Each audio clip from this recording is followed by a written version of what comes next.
اعوذ باللہ من الشیطان الرجیم بسم اللہ الرحمن الرحیم۔ خواتین و حضرات السلام علیکم ورحمۃ اللہ وبرکاتہ و مغفرتہ۔ پروگرام احکام شریعت اور فقہ حنفی سے متعلقہ مسائل کے ساتھ آپ کی خدمت میں حاضری کا شرف حاصل ہے۔ ایک یہ کویسچن آفر آیا تھا کہ کچھ بکریاں کسی کو پالنے کے لیے دی ہیں اور طے یہ ہوا ہے کہ جب ان کے بچے پیدا ہوں گے تو ہم آپس میں بانٹ لیں گے، یعنی مستقبل میں پیدا ہونے والے بچوں کو اجرت کے طور پہ مقرر کیا گیا ہے، تو کیا اس طرح طے کرنا جائز ہے؟ دیکھیں، اس طرح جائز نہیں ہوتا۔ پہلی بات ایک سمجھ لیں کہ جب ہم کسی کی سروس لیتے ہیں اور اس کے بدلے میں اسے کچھ دیتے ہیں تو اس کو شرعی اصطلاح میں اجارہ کہتے ہیں، اور اجارے میں جو آپ اس کی سروس کا بدلہ دیتے ہیں، کوئی سیلری وغیرہ دیتے ہیں، اسے اجرت کہا جاتا ہے، اور یہ اجرت معلوم ہونی چاہیے، مجہول نہیں ہونی چاہیے۔ معلوم کا مطلب اس کو وہ فکس اس کا اماؤنٹ آپ طے کریں گے، مجہول نہ ہو۔ مجہول کا مطلب غیر معلوم، اور یہ غیر معلوم ہے، بچے ہوں گے نہیں ہوں گے تو کتنے ہوں گے، اس طرح کی مجہول اجرت رکھنا، یاد رکھیں اس میں کام کرنے والا بھی گناہ گار ہوتا ہے اور رکھنے والا بھی گناہ گار ہوتا ہے۔ اس لیے اچھی طرح یاد رکھیں، جب آپ رکشہ ٹیکسی میں بیٹھتے ہیں، ویسے تو آج کل بعض اوقات طے ہوتا ہے، لیکن بعض اوقات ایسا ہوتا ہے کہ آپ عام کسی جگہ جانا چاہتے ہیں، آپ کہتے ہیں کتنے پیسے لوگے، وہ کہتا ہے جتنے مرضی دے دینا۔ اب آپ اس کی سروس لے رہے ہیں اور اس کی اجرت آپ پوچھنا چاہتے ہیں، وہ کہتا ہے جتنی مرضی دے دینا، یہ ہوئی نامعلوم، وہ بھی گناہ گار ہوگا، آپ بھی گناہ گار ہوں گے۔ اور یہی وجہ ہے کہ یہ مفضی الی المنازعہ ہوتی ہے۔ مفضی معنی پہنچانے والی، منازعہ جھگڑے تک۔ یہ مجہول اجرت چونکہ جھگڑے تک پہنچاتی ہے، اس لیے شریعت نے منع کیا ہے۔ اور آپ دیکھیں کہ رکشے والا کہتا ہے لائیے جی، آپ اترتے ہیں کتنے ہوئے، وہ کہتا ہے 200، کرنٹ لگتا ہے، ارے یہاں تک تو ہم 100 دیتے آئیں، وہ کہتا ہے 200، لڑائی جھگڑا پھڈا شروع ہو جاتا ہے۔ اگر آپ پہلے ہی طے کر لیتے تو کوئی جھگڑا نہ ہوتا۔ اس لیے اگر وہ فراخ دلی سے کہے بھی بھائی جتنے بھی دے دینا، آپ کہیں نہیں یہ نہیں، طے کرو یہاں پہ کتنے لوگ ہیں، ادھر ہی جھگڑا شگڑا سا ایک تھوڑا بہت کر کے طے کر کے پھر آگے بڑھیں۔ تو اس طرح کی جو مجہول اجرتیں طے کر کے معاملات طے کیے جاتے ہیں، اس کو ختم کرنا واجب ہے، اس کو ختم کریں اور آپ اس کی سیلری مقرر کریں۔ مثلا آپ اس کو 3 سال تک بکرے رکھیں، ہر مہینے میں اتنا پیسہ دوں گا آپ کو، وہ پیسہ آپ طے کر لیں، پھر وہ خدمت کرے گا، آپ کے بعد میں بکریاں دے گا، آپ کو سیلری دینی ہوگی، بالکل جائز ہو جائے گا۔ یہ کہتے ہیں کہ ایک خاتون جو ہیں وہ بھول کی بیماری ہے ان کو، مثلا وہ قرآن انہوں نے شروع کیا کہ میں پورا قرآن پڑھوں گی، اب ان کو یاد نہیں رہتا کوئی سپارہ میں نے پڑھا تھا یا میں بھول گئی تھی، 30واں پڑھا تھا نہیں پڑھا تھا، اس طرح یہ ان کے کہنے کے مطلب۔ تو اب وہ کہتے ہیں کہ ان خاتون نے کہا بھی میں بڑی پریشان ہوں، مجھے قرآن ایصال ثواب کرنا ہے، تو تم ایسا کرو کسی سے قرآن لا دو، میں اس کا ہدیہ دے دوں گی، کیا حکم شرع ہوگا؟ دیکھیں اچھی طریقے سے یاد رکھیں کہ طاعت پر یعنی نیک اعمال پر اجرت لینا اصلاً حرام ہے۔ اصلاً کا مطلب حقیقی حکم تو یہی تھا کہ طاعت پر اجرت لینا حرام ہے۔ آپ نماز پڑھنے پر، نعت پڑھنے پر، قرات کرنے پر اور اس طرح اذان دینے پر اگر اجرت لیں تو پہلے حکم کے مطابق حرام تھا، لیکن اور اس وقت حرمت کا حکم سخت اس لیے رکھا کہ اس زمانے میں بادشاہوں کی طرف سے علماء کو اس طرح خدمت کرنے والوں کے لیے وظائف مقرر تھے، سیلری نہیں تھی، وظائف مقرر تھے، تو اسی گنجائش تھی۔ پھر جب یہ زمانہ آگے بڑھا تو ایسے بہت سارے دینی امور ہمیں نظر آئے کہ جن میں اگر اجرت مقرر نہ کی جائے اور آدمی اپنے معاشی مسائل کو حل کرنے کے لیے اس طرف چلا جائے تو ان امور کا ادا کرنا مشکل تھا، اور اس سے دین کے کام کو شدید نقصان ہوتا۔ مثال کے طور پہ امام صاحب کام کرنے چلے گئے تو اب مسجد خالی ہے، مؤذن صاحب پتہ چلا جی مارکیٹ میں بیٹھے ہوئے، کام بھی تو کرنا ہے، سیلری تو آپ دیں گے نہیں، تو یہاں پہ اذان نہیں ہو رہی۔ اس طرح استاد نہیں ہے تو بچوں کو قرآن کون پڑھائے گا، علم دین کون پڑھائے گا، اگر اصلاح کرنے والے واعظ نہیں ہوں گے تو لوگوں کی اصلاح کیسے ہوگی؟ تو علماء متاخرین نے ان مخصوص امور میں اجرت کی اجازت دی کہ بھئی اس کی وجہ سے کار دین ختم ہو جائے گا، باقی تمام میں سابقہ حکم باقی رکھا۔ لہٰذا اب یہ قرآن پڑھنے پر اجرت طے کرنا یہ حرام، اور علماء نے واضح طور پہ لکھا ہے کہ اس پر کوئی ثواب نہیں ملے گا۔ لہٰذا بعض لوگ اپنے مرحومین کی قبور پر حافظ صاحب کو بٹھا دیتے ہیں، کہتے ہیں آپ قرآن پڑھیں آپ پورا، ہم آپ کو اتنے پیسے دے دیں گے، ثواب ہی نہیں ملے گا بالکل۔ اس طرح یہ خاتون کہ میں قرآن مجھے لا دو، میں اس کو ہدیہ دے دوں گی، اگر آپ ہدیہ دے دیں گی تو وہ ثواب ہی نہیں ہے اس کو، تو پھر ایصال کیا کریں گے آپ یہ بتائیے؟ تو اچھی طرح یاد رکھیں کہ اور یوں ہی معذرت کے ساتھ ناراض مت ہوں، ایسی قرآن خوانیاں گھر میں رکھوانا کہ جس کی آپ پہلے اجرت طے کر لیں، حافظ صاحب کتنے پیسے لیں گے، حافظ صاحب کہتے ہیں اتنے پیسے، ایک مٹھائی کا ڈبہ اور وہاں پر کھانا اور شربت بھی ہوگا اور چائے بھی میں پیتا ہوں۔ یہ آپ نے جب اجرت طے کر لی، ادھر پڑھانے کا کوئی فائدہ نہیں ہے۔ اس سے بہتر ہے کہ آپ خود قرآن پاک لے کر اس کو پڑھیں اور برکت بھی ہوگی انشاءاللہ، اللہ تعالیٰ آپ کو اجر عطا فرمائے گا، لیکن اس طرح اجرتیں طے کر کے قرآن پڑھوانے کا کوئی ثواب نہیں ہوتا۔ یہ کہتے ہیں کہ اب یہ باہر سے عرب کنٹری سے مجھے یہ کویسچن آیا تھا، وہ کہتی ہیں ہماری مسجد میں کچھ لوگ قرآن زمین پر رکھ دیتے ہیں، ہم منع کرتے ہیں تو وہ کہتے ہیں کہ کہاں لکھا ہے یہ بتاؤ۔ پھر وہ ایک مخصوص ملک کی مثال دیتے ہیں، میں چاہتا نہیں ہوں کہ میں اس کو مقدس جگہ کا ذکر کروں، لیکن آپ سمجھ جائیں گے۔ وہ کہتے ہیں وہاں پر بھی تو دیکھیں نا، وہ پاؤں پہ رکھ کے قرآن پڑھ رہے ہوتے ہیں، تو ہم کریں تو کیا حرج ہے، کیا حکم شرع ہوگا؟ دیکھیں اچھی طرح یاد رکھیں کہ بعض بے ادبیاں ایسی ہیں کہ ان کا بے ادبی ہونا قرآن یا حدیث سے براہ راست ثابت نہیں ہوگا۔ تو یہ کہاں لکھا ہے کہ اگر قرآن حدیث سے براہ راست ثابت نہ ہو تو آپ ہر چیز کو ادب میں داخل کر لیں اور جائز ہو جائے گا؟ اس کا پھر دوسرا معیار یہ ہوتا ہے کہ اگر آپ کے عرف میں کسی چیز کو برا اور بے ادبی سمجھا جاتا ہے تو پھر اس کو آپ نہیں کریں گے۔ میں ایک مثال دیتا ہوں، نبی کریم صلی اللہ علیہ وسلم نے نالین پاک میں نماز پڑھی، صحابہ نے پڑھی ہے، بلکہ ایک روایت میں ہے کہ سرکار نے کسی وجہ سے حالت رکوع میں نالین اتار دی، صحابہ نے حالت نماز میں اتار دی۔ لیکن کیا آج آپ نالین پہن کر مسجد میں آ سکتے ہیں؟ اگر ہمارے یہ بھائی میرا یہ کوئی بات سن رہے ہیں تو جو یہ منع کر رہے ہیں کہاں لکھا ہے، انہیں کہیں چلو میں تو لکھا ہوا دکھا دیتا ہوں، تم اس کے خلاف کر کے بتاؤ، نالین لے کر آؤ جو مسجد کے اندر اور پہن کے کھڑے ہو کے نماز پڑھو۔ نہیں، جو یعنی سنت سے ثابت ہے ایک چیز، اگرچہ وہ کسی صحیح مصلحت کی بنا پر تھا کہ زمین بہت ہاٹ تھی اور وہ نیچے چادریں یا دریاں یا قالین پہلے نہیں ہوتے تھے تو اس لیے نالین پہن کے نماز پڑھتے تھے کیونکہ مسلسل گرمی چڑھتی تھی، تو یہ ایک عذر تھا بڑا معقول، لیکن بہرحال ثابت تو ہے نبی کریم، کیوں نہیں کرتے پھر آپ؟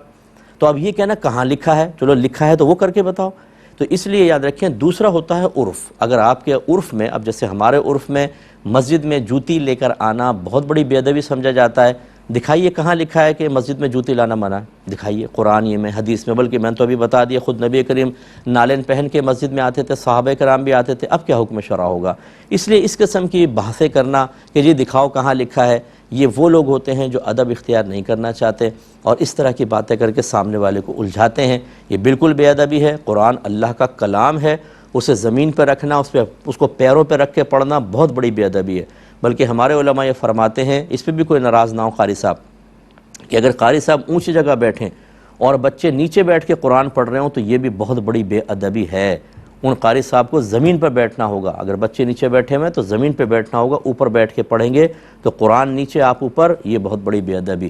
ہم اہل سنت کا مذہب جو ہے وہ بہت ہی پیارا اور باادب مذہب ہے، ہم اللہ کی بھی تعظیم کرتے ہیں، رسول کی، صحابہ کرام کی، اہل بیت اطہار کی، قرآن پاک کی، مساجد کی، ماں باپ کی تعظیم کرتے ہیں۔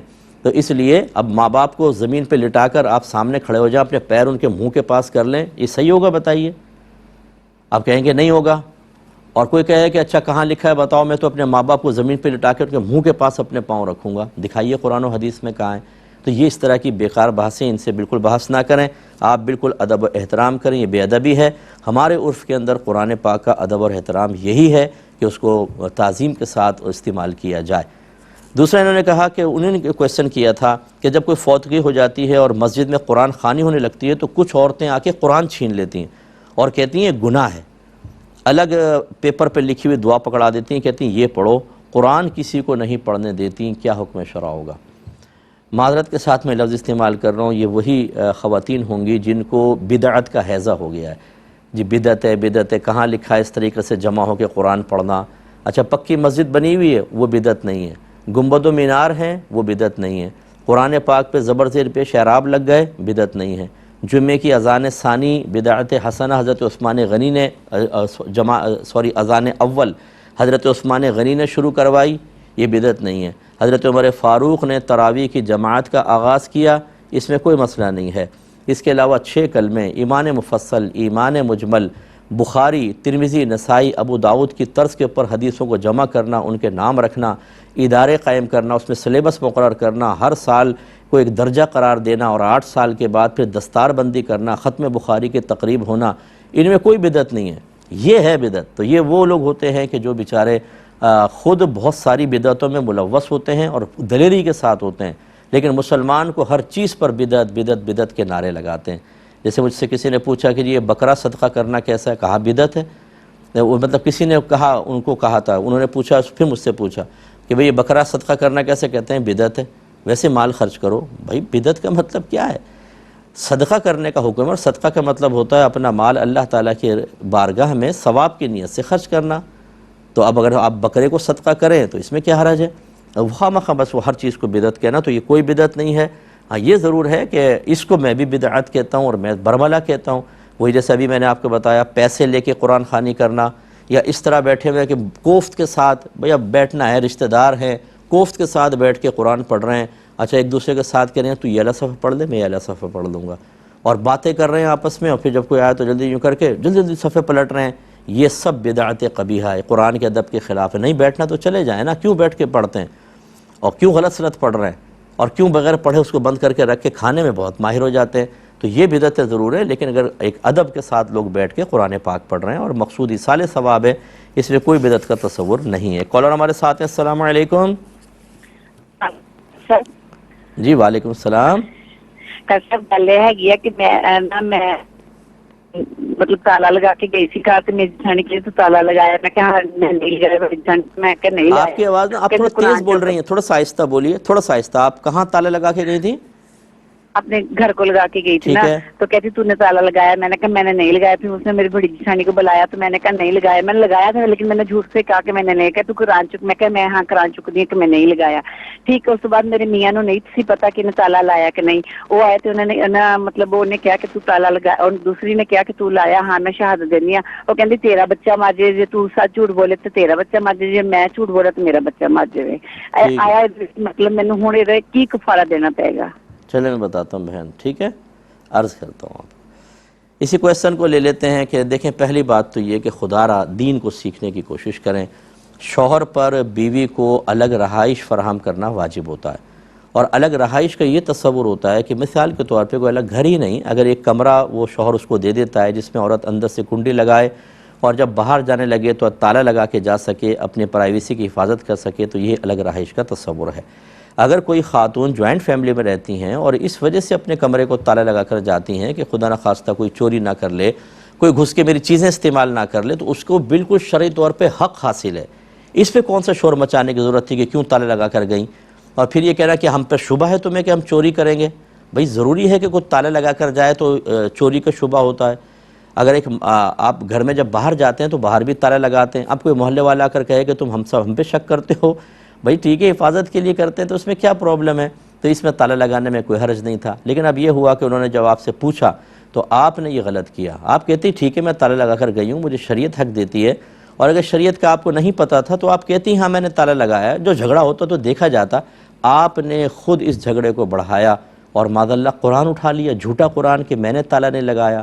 یہ بہت بڑی جرأت ہے. یعنی اس کا مطلب ہے کہ جٹھانی کا خوف ہے آپ کو، مخلوق کا خوف ہے، خالق کا خوف نہیں کہ اللہ تعالیٰ آپ پر اپنا قہر نازل فرما دے گا. اس جھوٹ سے نحوست پیدا ہوگی، بے برکتی پیدا ہوگی، آپ تباہ ہو سکتی ہیں، آپ کا ایمان خراب ہو سکتا ہے. کوئی پرواہ نہیں. تو میں تمام دیکھنے والوں سے گزارش کرتا ہوں کہ خدا را آخرت کی مصیبت کو بڑا سمجھیں. دنیا کی مصیبت چھوٹی ہے، ہم اس سے بچنے کے لیے آخرت کی بڑی مصیبتوں کا سامنا کرتے ہیں. تو لہٰذا آپ اللہ کی بارگاہ میں کامل توبہ کریں. آپ نے جھوٹا قرآن اٹھایا، بڑا گناہ کبیرہ کیا، اس کا کفارہ کوئی نہیں ہے، توبہ ہے. اچھا اب شوہر کو تو چونکہ پتہ نہیں تھا، وہ بیوی کے فیور میں بولے کہ اگر ہم جھوٹ بول رہے ہیں تو میرا بچہ مر جائے، تم جھوٹ بولو تمہارا بچہ مر جائے. اس کے کہنے سے کچھ نہیں ہوتا، یہ یاد رکھیں. یہ نہیں ہے کہ اگر آپ نے جھوٹ بولا تھا تو اب آپ کا بچہ مر جائے گا، ایسا نہیں ہوتا. شوہر نے اگر یہ جذبات میں آ کے یہ جملے کہہ بھی دیے تو معاذ اللہ ثم معاذ اللہ کوئی قانون شرع تو نہیں بن گیا کہ جیسا ان کی زبان سے نکلا ویسے ہی ہو جائے گا. تو گھبرائیں نہیں، آپ تھوڑا بہت صدقہ کریں، اللہ کی بارگاہ میں توبہ کریں، اور آئندہ کے لیے پختہ ارادہ کر لیں کبھی جھوٹ نہیں بولوں گی. ٹکرا جائیں زمانے سے کوئی مسئلہ نہیں ہے. اگر آپ سچ بولتی ہیں، آپ اندازہ کریں کیا اتنا ٹینشن ہوتا؟ تھوڑا بہت وہ بولتے، آپ کہتے بھی میں حفاظت کے لیے لگا کر گئی تھی. زیادہ یہ ہوتا کہ وہ کہتے بھی آئندہ نہ لگانا، آپ کہتے چلو نہیں لگائیں گے، الگ مسئلہ. لیکن آپ نے کس قدر اپنے آپ کو پھنسا لیا، شوہر کو بھی انوالو کر لیا، قرآن پاک بھی اٹھا لیا. یہ عورتوں کی، مجھے بہن ناراض مت ہوئیے گا، عورتوں کی سمجھ میں نہیں آتی کہ بیچاری اپنی اس ننھی سی عقل کو استعمال کر کے کس قدر خراب کام کر لیتی ہیں. ایسا نہ کریں. اچھا اس پہ بھی ناراض نہ ہو کہ یہ ننھی سی عقل، ہر بہن کی عقل ننھی سی نہیں ہوتی ہے. بہت سی بہنیں ایسی ہوتی ہیں کہ ہم جیسے ہزاروں مرد ان کے سامنے پانی بھرتے ہیں. اب آپ خوش ہو گئی ہوں گی. مراد کہنے کا یہ ہے کہ ہماری بہنیں جو سرکار صلی اللہ علیہ وسلم نے عورتوں کو ناقصات العقل قرار دیا، کہ یہ عقل کے قصور اور کمی ان کے ساتھ ہے، وہ کیوں فرمایا؟ ایسا نہیں کہ ان کی عقلیں کم ہیں، اس لیے کہ اکثر ان کا باطنی کیفیات، جذبات، ان کی فیلنگز، ان کے احساسات عقل کو مغلوب کر دیتے ہیں، عقل پہ غالب آتے ہیں، اور یہ اس کیفیت کے تابع ہو کر عمل کرتی ہیں. جیسے ہماری بہن نے مظاہرہ کر کے بتایا کہ کیفیت خوف کی پیدا ہوئی تو پرواہ نہیں کی، پھر عقل تو یہ کہے گی جھوٹ مت بولو، آخرت برباد ہو جائے گی، جھوٹ کو عقل کو دبایا اور کیفیت کے تابع ہو کے جھوٹ بول دیا، اب پچھتا رہی ہیں. تو اس سے آئندہ اجتناب کریں. کالر ہمارے ساتھ ہیں. السلام علیکم. وعلیکم السلام مفتی صاحب، السلام علیکم. وعلیکم السلام ورحمۃ اللہ. اور آپ کی صحت؟ اللہ کے کرم. سوال پہ آئیے، سوال صحت بعد میں انشاءاللہ. سوال یہ ہے کہ ہماری بیٹی ہوئی ہے 2 اس کا سر منڈوانا ہے، تو کچھ لوگوں نے کہا کہ اتوار کو نہیں منڈوا سکتے، 5 دن پورے ہیں، 7 کو منگل ہے، وہ اس کو دن بھی نہیں منڈوا سکتے. یہ اس کا مسئلہ کلیئر کریں ہمیں. اچھا میں بتاتا ہوں انشاءاللہ. ٹھیک ہے. ایک اور کالر ہیں. السلام علیکم. جی وعلیکم السلام. جی بھائی. مفتی صاحب میرے 2 سوال ہیں آپ سے. جی بولیے. ایک سوال یہ ہے کہ میں عمرے کے لیے جانا چاہتی ہوں، تو کیا جی میں اپنے منہ بولے بیٹے کے ساتھ جا سکتی ہوں جو 12 سال کا ہے تقریباً؟ بولیے. اور دوسرا سوال یہ ہے کہ اگر میں حج بدل کرنا چاہوں، کیونکہ میرے والدین کا بھی انتقال ہو چکا اور میرے شوہر کا بھی، تو ایک ہی حج میں سب کی طرف سے کر سکتی ہوں یا سب کے لیے الگ الگ حج کرنا ہوگا ٹھیک ہے. اور حج بدل کے لیے؟ جی اور بس اتنا ہی ہے فی الحال. چلے بتاتا ہوں انشاءاللہ. ایک مختصر سا بریک لیں گے، ہمیں یقین ہے آپ ہمارے ساتھ ہی رہیں گے. بسم اللہ الرحمن الرحیم. یہ پوچھا کہ بیٹی کا سر منڈانا ہے تو یہ چاہ رہے تھے کہ اتوار کو کریں، تو پتہ چلا 5 دن ہوتے ہیں، اگر آگے بڑھ جاتے ہیں تو منگل تک پہنچ جاتے ہیں. کسی نے کہا منگل کو سر نہیں منڈایا جاتا، تو کیا حکم شرع ہوگا؟ دیکھیں 7ویں دن سر کے بال اتارنا یہ مستحب ہوتا ہے، چاہے منگل آئے چاہے بدھ آئے. کس نے منع کیا کہ منگل کو بال اتارنا منع ہے؟ بالکل آپ کر سکتے ہیں، منگل کو آپ کر لیں، کوئی حرج نہیں ہے. بہن نے پوچھا کہ میں عمرے پہ جانا چاہتی ہوں، 12 سالہ منہ بولا بیٹے ہے، اس کو ساتھ لے جا سکتی ہوں کہ نہیں؟ بہن نہیں لے جا سکتی. اور یہ اچھی طرح یاد رکھیں کہ شریعت میں منہ بولے بیٹے کا اس انداز سے کوئی تصور نہیں ہے کہ اگر لڑکی کسی کو منہ بولا بھائی بنا لے یا عورت لڑکے کو منہ بولا بیٹا بنا لے تو وہ تمام حرمت کے رشتے ختم ہو جاتے ہیں، پردے کے احکام ختم ہو جائیں گے. ایسا کوئی تصور نہیں ہے. اگرچہ نبی کریم صلی اللہ علیہ وسلم نے حضرت زید کو متبنہ بنایا تھا، منہ بولا بیٹا اس کو کہتے ہیں، لیکن وہ تو سرکار نے بنایا نا، مرد کے لیے تو ٹھیک ہے. ہاں آپ کسی بچی کو ایسی منہ بولی بیٹی بنا لیں، چلو پیار محبت میں الگ بات ہے، لیکن یہ اچھی طرح یاد رکھیں کہ جی کسی کو منہ بولی ماں بنا لیا، کسی کو منہ بولی بہن بنا لیا. لڑکے نے، یہ لڑکا 12 سال کا ماشاءاللہ مراہق کہلاتا ہے، یعنی قریب البلوغ کہتے ہیں اس کو، بالغ ہونے کے قریب ہے. اس سے تو پردہ واجب ہے. عورت کو تھوڑا سا بڑا ہوگا پردہ واجب ہو جائے گا. آپ کا اس کو منہ بولا بیٹا کہہ دینے سے یاد رکھیں وہ آپ کا بیٹا نہیں ہو گیا، وہ نامحرم ہے. اور نامحرم کے ساتھ اگر آپ عمرے یا حج پر جائیں گی تو قدم قدم پر آپ کو گناہ ملے گا. یہ جو ہماری بہنیں آج کل کہہ رہی ہیں نا جی وہ فلاں ملک والوں نے عورت کو پرمیشن دے دی ہے کہ وہ اکیلی سفر کر سکتی ہے. بھائی شریعت ہمارے نبی کی ہے، کسی کے ملک والے کی نہیں ہے، چاہے وہاں پہ مکہ مدینہ ہو. شریعت ہمارے نبی کریم صلی اللہ علیہ وسلم کی، اور نبی کریم نے عورت کو اکیلے سفر کرنے سے منع کیا. اب عورتیں جرت کے ساتھ جو ہیں وہ قافلوں کے اندر جا رہی ہیں، کاروان والوں کے ساتھ جا رہی ہیں اور کہتی ہیں کہ ہمیں تو پرمیشن وہاں سے مل گئی ہے کہ ہم اکیلے سفر کر سکتے ہیں. یاد رکھیں کہ جیسے میں نے کہا شریعت ہمارے نبی کی ہے، اور نبی کریم صلی اللہ علیہ وسلم نے ارشاد فرمایا کسی عورت کے لیے حلال نہیں کہ وہ اپنے محرم کے بغیر 3 دن کی مسافت کا سفر طے کرے، جس کو 92 کلومیٹرز دور کہتے ہیں تقریباً. تو یہ حرام ہے یاد رکھیں نکلنا. جو عورتیں اللہ کی رحمت اور قرب حاصل کرنے کی نیت سے اس طرح اکیلی جا رہی ہیں وہ گناہوں کے ساتھ واپس آتی ہیں، وہ نحوست کے ساتھ واپس آتی ہیں، ان پہ اللہ تبارک و تعالیٰ کا قہر نازل ہوگا. اس لیے بالکل اپنے جذبات اور احساسات کو قابو میں رکھیں. جب تک محرم نہیں ملتا آپ نہیں کر سکتی، اور ساری زندگی نہ ملے تو بالکل آپ گھر میں سکون سے رہیں. یہ نہیں ہے کہ جی اب ہمیں چونکہ محرم نہیں ہے تو ہم اللہ کی نافرمانی کر کے اسی رب کی رحمت حاصل کرنے کے لیے جائیں. اللہ کی نافرمانی کے ساتھ کوئی رحمت حاصل نہیں ہوتی. یہ بالکل ایسے ہی ہوگا جیسے کوئی ڈاکہ مارے اور پیسہ لوٹ کر غریبوں میں تقسیم کر دے، تو کیا یہ اللہ کی بارگاہ میں مقبول ہوگا؟ اسی طریقے سے جس فعل کی بنیاد گناہ پر ہو اس میں اللہ کی رحمت حاصل نہیں ہوتی. تو میری بہن یہ بچے کو آپ گھر میں بھی داخل نہ ہونے دیں، قریب البلوغ ہے، تھوڑے عرصے میں بالغ بھی ہو جائے گا، بڑا ہو جائے گا، اور آپ کا اس کو گھر میں داخل کرنا ہی گناہ اور حرام ہوگا. اس نامحرم کو اپنے گھر سے باہر نکالیے. دوسرے سوال کا جواب دیتا ہوں. پہلے کالر ہیں. السلام علیکم. وعلیکم السلام. جی کیا حال ہے؟ جی اللہ کا بڑا کرم. جی میرا سوال آپ سے کہ بھینس کی قربانی جائے گا؟ بھینس کی ٹھیک ہے. اور اور ایک ہاں اور ہاں سوال ٹھیک کہ ہے. اور تالیاں بجانا جو ہے وہ میرے ایک دوست کا کہتا کہ وہ کفر ہے. اچھا میں بتاتا ہوں انشاءاللہ. ایک اور کالر ہیں. السلام علیکم. ہیلو. جی فرمائیے. وہ مجھ سے میرا سوال یہ ہے کہ عورت کو جو پیریڈس ہوتے ہیں نا جو بند ہونے والے ہوتے ہیں تو اس میں مطلب نماز کا کیا حکم ہوگا؟ جو مطلب 2-3 دن کے بعد پھر آتے ہیں، 2 دن کے بعد پھر آتے ہیں، وقفے سے، تو نماز کا کیا حکم ہوگا؟ ٹھیک ہے. اور میں عرض کرتا ہوں انشاءاللہ. اچھا یہ ایک آخری بات اس میں منہ بولے بیٹے میں یہ دیکھ لیجئے کہ اگر وہ منہ بولا بیٹا کسی اور جہت سے محرم ہو پھر تو چلو چل جائے گا. جیسے آپ کی سگی بہن کا بیٹا ہو اور آپ نے اس کو منہ بولا بیٹا بنا لیا تو آپ خالہ ہیں چونکہ تو خالہ کی جہت سے تو پھر ٹھیک ہے وہ محرم ہے. لیکن یہ جو میں نے پوری تفصیل بیان کی یہ اجنبی بچوں کے لیے ہے جو آپ کے کسی اور جہت سے محرم نہ بن رہے ہوں. تو صرف آپ کے منہ سے کہہ دینے سے کہ تم میرے منہ بولے بیٹے ہو وہ محرم نہیں ہو جائے گا، پردے کے احکام جاری ہوں گے. دوسرا آپ نے فرمایا کہ میرے شوہر فوت ہو گئے، ماں باپ میں ان کی طرف سے حج بدل ایک ہی کر لوں یا علیحدہ کر لوں. دیکھیں سب سے پہلے یاد رکھیں حج بدل ہوتا کیا ہے.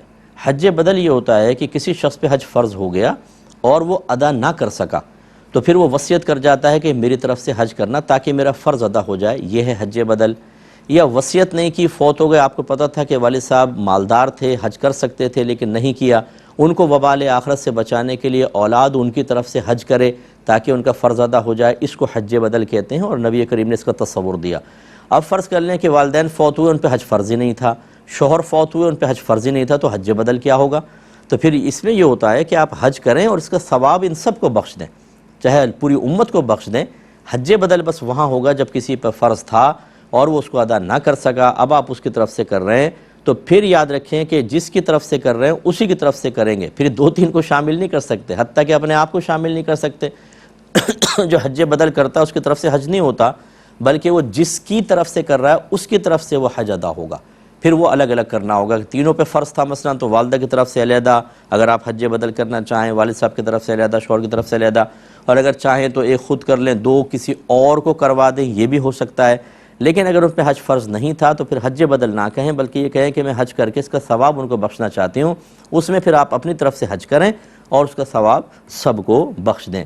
بھینس کی قربانی بھائی جان بالکل جائز ہے، اگرچہ نبی کریم صلی اللہ علیہ وسلم کے دور مبارک میں بھینس نہیں تھی، لیکن چونکہ یہ اسی کی جنس سے ہے، گائے یعنی انہی کے ساتھ شامل مانی جاتی ہے، انہی کی طرح کے اوصاف رکھتی ہے، تو فقہاء نے بالکل اس کی اجازت دی ہے. ایک جنہوں نے کہا کہ تالیاں بجانا کفر ہے، کسی نے فتویٰ دیا کہ یہ صحیح ہے، بالکل بھی نہیں. یہ میں نے آپ کو بارہا کہا. دیکھیں سب سے پہلے تو جس نے کہا نا کہ کفر ہے، آپ میری طرف سے اس سے کویسچن کیجئے گا کہ بتاؤ کفر کی تعریف کیا ہے، یہ بتاؤ. انشاءاللہ نہیں بتا سکے گا وہ. کفر التزامی، کفر لزومی کی تعریف اس سے معلوم کریں.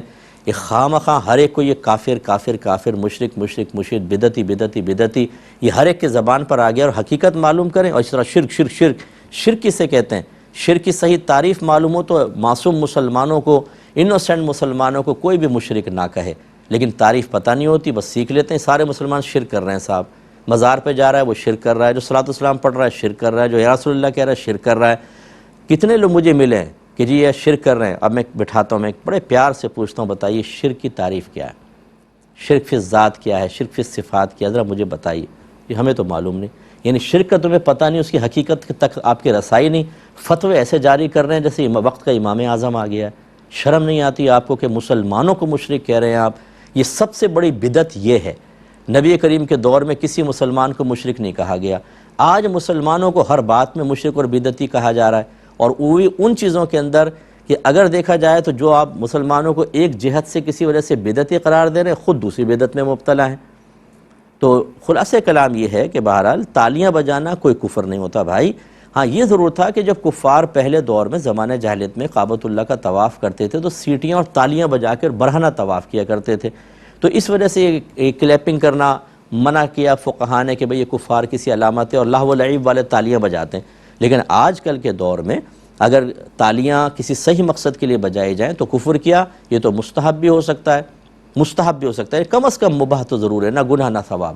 جیسے اسکول میں بچے فرسٹ آتے ہیں تو اب سب کلیپنگ کرتے ہیں اس کے اندر. اس طرح آپ دیکھیں آپ کی اسمبلی کے اندر ڈیسک بجاتے ہیں، اسی طریقے سے اور امور کے اندر کلیپنگ کی جاتی ہے، اور یہ مسلمانوں میں اتنا رائج ہو گیا ہے، خامخواہ کفر ہے۔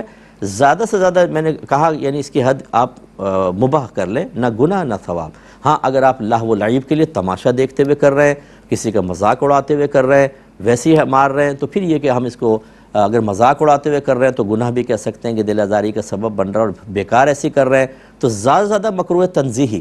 مکروہ تنزیہی کا مطلب کہ شریعت نے ناپسند کیا لیکن پھر بھی آپ گناہ گار نہیں ہوں گے، یہ اچھی طرح یاد رکھیں۔ تو یہ شرعی احکام کا تعین کرنا یہ عام آدمی کے بس کی بات نہیں ہے، کیوں اپنی آخرت کو برباد کرتے ہیں؟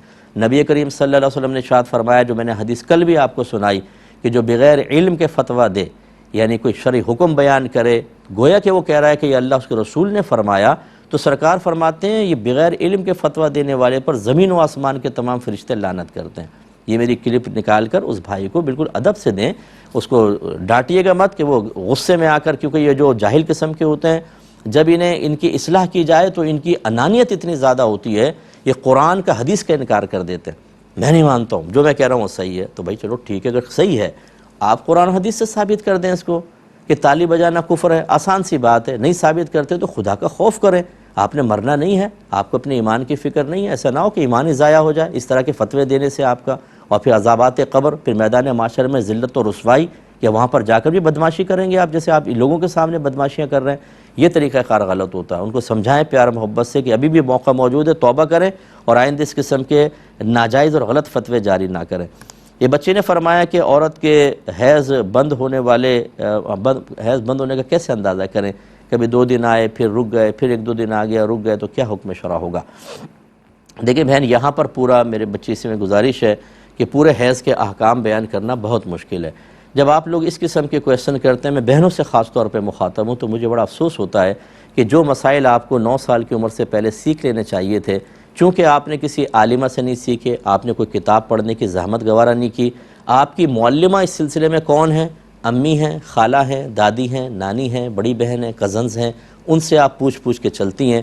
اور میں نے اکثر یہ دیکھا ہے کہ عورتوں کو حیض تک کے مسائل نہیں آتے، اور اتنی فحش غلطیاں کر رہی ہوتی ہیں اس میں، یعنی گناہگار اور گناہ کبیرہ کی مرتکبہ ہو رہی ہوتی ہیں۔ میں آپ سے اولاً ایک گزارش کرتا ہوں، میری کتاب طہارت سے متعلق آ چکی ہے، کوشش کریں اس کتاب کو حاصل کریں۔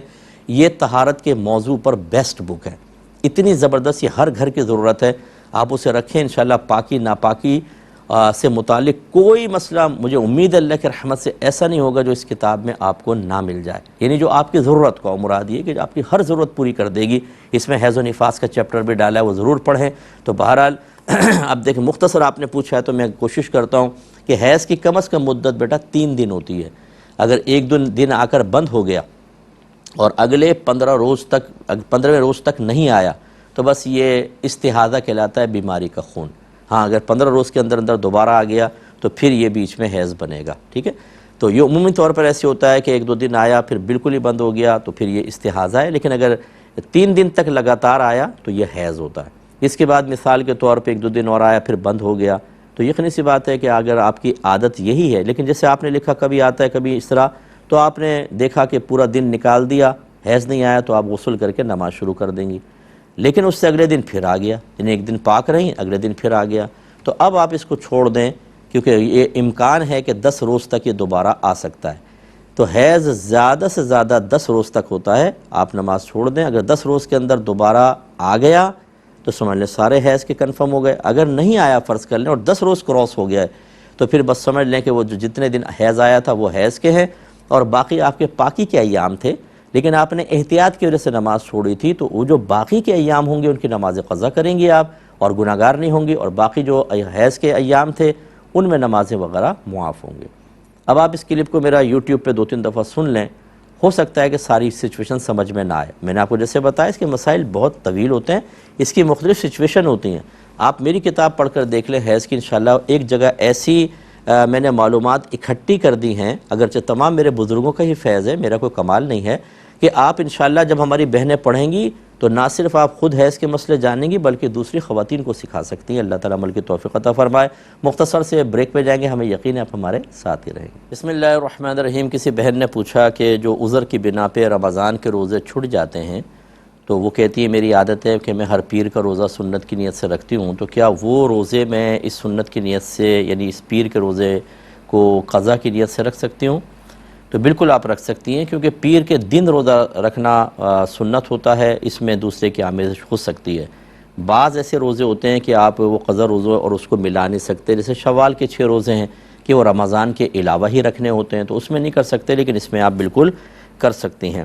ایک بھائی نے کہا کہ میں نے اکثر مفتی اور قاری حضرات سے سنا ہے کہ عام آدمی جو ہے وہ قرآن کی تفسیر نہیں پڑھ سکتا۔ اب وہ کہتے ہیں کہ بتائیے اب ہم اگر ترجمہ تفسیر سے قرآن نہیں پڑھیں گے تو سمجھ میں نہیں آتا، اور پڑھیں گے تو ہمیں منع کیا گیا ہے، تو کیا حکم شرع ہوگا؟ دیکھیں میرے بچے، کوئی بھی جو میرے بھائی ہیں، کہ آپ جب بھی کوئی بات سنا کریں تو ایک تو مستند لوگوں سے سنا کریں، ہر ایک سے نہ سنا کریں، اور دوسرا صحیح سننے کی کوشش کریں۔ عوام الناس کو ترجمہ تفسیر سے کوئی منع نہیں کرے گا، آپ پڑھ سکتے ہیں ترجمہ۔ میری تفسیر ڈلی ہوئی ہے یوٹیوب پر، کیو ٹی وی میں ریکارڈ ہوئی تھی، تدبر قرآن، ایپیسوڈ 1 سے اس کو دیکھنا شروع کریں، بہت فائدہ ہوگا۔ یہ نہیں کہا جاتا کہ عوام تفسیر نہ پڑھے، بلکہ یہ کہا جاتا ہے کہ عوام اپنے پاس سے قرآن کی تفسیر نہ کرے۔ اس کے لیے علوم چاہیے، اس کے لیے کورس چاہیے، اس کے لیے بڑا وسیع علم چاہیے، یہ کہا جاتا ہے۔ مثلا آپ نے کوئی آیت بیان کی اور اپنے پاس سے اس کی تشریح شروع کر دی، یہ حرام ہے۔ لیکن اگر آپ ترجمہ اور تفسیر سے نہیں پڑھیں گے تو آپ کو مقصود الہی کیسے سمجھ میں آئے گا؟ تو بالکل آپ سن کر سیکھیں، آپ پڑھیں، جو ترجمہ قرآن آپ کے گھر میں ہے اس میں ترجمہ اور تفسیر آپ سنیں۔ خزان العرفان لے لیں، تفسیر قرآن بہت اچھی ہے، لیکن میری تفسیر جو ہے وہ چونکہ عوامی میں آدمی ہوں، میں عوام کے لیے اس میں زیادہ مواد ہے، وہ آپ سن لیں۔ اور اس کے علاوہ اگر تفصیل سے سننی ہے تو پڑھنی ہے تو تبیان القرآن لیں، علامہ غلام رسول سعیدی صاحب کی بہت بیسٹ تفسیر قرآن ہے، تو آپ ضرور اس کو کریں۔ تو یہ غلط فہمی دور کر لیں، عام آدمی کے لیے تفسیر پڑھنا منع نہیں ہے، اپنے پاس سے قرآن کی تفسیر و تشریح کرنا منع کیا گیا ہے۔ ایک کسی بھائی نے پوچھا کہ فجر سے 10 منٹ پہلے آنکھ کھلی تو معلوم ہوا کہ غسل واجب ہے، کیا حکم شرع ہوگا؟ تو بھئی فوراً غسل کریں، 10 منٹ بہت ٹائم ہوتا ہے، آدمی تیزی سے غسل کرے تو 2 سے 3 منٹ 4 منٹ بس، اس کے زیادہ نہیں ہوتا، تو فوراً غسل کر کے نماز پڑھنا واجب ہے۔ ہاں اگر آپ یہ کہتے ہیں کہ 1-2 منٹ پہلے آنکھ کھلی اور غسل واجب ہے، اس میں فقہائے متاخرین نے یہی کہا کہ آپ اب چونکہ غسل تو کر نہیں سکتے، تیمم کر کے نماز ادا کر لیں، اور جب بعد میں آپ غسل کر کے اس نماز کو دوبارہ پڑھیں گے۔ ایک نے بھائی نے کہا کہ ہم کنسٹرکشن کا کام کروا رہے تھے، گھر میں ہماری بوریاں اترنی تھیں، وہ پڑوسی میں کوئی اور بھی کنسٹرکشن کا کام کروا رہا تھا، اسے گھر اتار دیں، اس نے استعمال بھی کر لی، اب ہم نے مانگی تو وہ منع کرتا ہے کہ نہیں میرے پاس تو نہیں آئیں، اور کنفرم وہاں پہ گئی ہیں، تو کیا ہم اس کی بوریاں چپکے سے کچھ اٹھا سکتے ہیں کہ نہیں؟ اور اٹھا لیں اور وہ بعد میں پوچھے تو ہم جھوٹ بول کے انکار کر سکتے ہیں کہ نہیں؟ دیکھیں مسئلہ یہ ہے کہ سب سے پہلے آپ شرعی تقاضے پورے کریں۔ آپ نے خود یہ گمان کر لیا کہ اس نے کر لیا، وہ منع کر رہا ہے اور آپ کہہ رہے نہیں میں تو اٹھاؤں گا، یہ غلط طریقہ ہوتا ہے۔ مسئلہ یہ ہے کہ آپ دونوں آپس میں بیٹھیں اور کسی بڑے کو بٹھائیں، ہونا یہ چاہیے کہ آپ اس پہ پہلے ثابت کریں گواہوں کے ذریعے کہ وہ بوریاں آپ ہی کی تھیں۔ اگر آپ نہیں کر سکتے تو پھر اس سے کہا جائے گا آپ قسم کھائیے کہ یہ بوریاں تمہاری ہیں، ان کی نہیں ہیں۔ اگر وہ قسم کھا لیتا ہے تو بس پھر وہ بوریاں اسی کی ہیں، آپ کچھ نہیں لے سکتے، اور اگر وہ قسم کھانے سے انکار کرتا ہے تو وہ بوریاں آپ کی ہیں۔ اب جب یہ ثابت ہو گیا کہ آپ کی ہیں تو اقرار کر لے، یا قسم سے انکار کر دے تو آپ کی ثابت ہو گئی، لیکن دینے کے لیے تیار نہیں، پھر آپ یہ کر سکتے ہیں کہ اپنا حق آپ چاہے چوری کر کے لے لیں، اس کو چوری نہیں کہیں گے بلکہ اپنا حق حاصل کرنا کہیں گے، اور اس میں اگر وہ فتنے باز ہے، آپ سمجھتے ہیں کہ ہم سچ بولیں گے تو مسئلہ پیدا ہوگا، تو صراحتاً جھوٹ نہ بولیں، زومانی سی بات کر کے گھما پھرا کے بالکل آپ اس طرح کر سکتے ہیں، لیکن پہلے ثابت کرنا ہوگا شرعی لحاظ سے کہ یہ بوریاں آپ کی ہیں۔ یہ کسی نے پوچھا کہ ایسی عورت کو زکوٰۃ دے سکتے ہیں جو بظاہر مالی لحاظ سے کمزور ہیں کیونکہ شوہر نفقہ نہیں دیتا، لیکن انہوں نے 3-4 لاکھ روپے انویسٹ کیے ہوئے ہیں۔ دیکھیں جو اتنے 3-4 لاکھ کی مالکہ ہیں، آپ اسے غریب کہیں گے، ہم بھی کہہ دیتے ہیں اس دور میں کہاں 3-4 لاکھ کی ویلیو، لیکن شریعت اس کو غریب نہیں مانتی ہے، تو لہٰذا وہ زکوٰۃ کی مستحقہ نہیں ہے، وہ غنیہ میں شامل ہے، شرعی فقیرہ نہیں ہے۔ لیکن اگر آپ سمجھتے ہیں کہ ان کو تھوڑی بہت امداد دینی چاہیے تو پھر نفلی صدقے سے دیں، زکوٰۃ ان کو دیں گے تو ادا نہیں ہوگی۔ ایک بچے نے کہا کہ اگر میں کرکٹ کھیلوں اور کوئی اس میں شرط وغیرہ نہ لگاؤں، لیکن میرے جو فرینڈز ہیں جن کے ساتھ میں ٹیم میں شامل ہوں وہ کسی کے ساتھ شرط لگا کے میچ رکھتے ہیں، تو کیا میں اس میں میچ میں کھیل سکتا ہوں کہ نہیں؟ دیکھیں جب آپ کو پتہ ہے کہ انہوں نے جوا لگایا ہے، کیونکہ شرط ایک جوا ہوتی ہے، تو پھر آپ اس سے بالکل اوائڈ کریں، اس سے باہر نکل آئیں۔ اگر آپ ان کے ساتھ شامل ہوں گے تو وہ جوئے کا کام جو کر رہے ہیں اس میں ایک طرح سے آپ کا تعاون ثابت ہوگا، اور یہ بیٹا مناسب نہیں ہے۔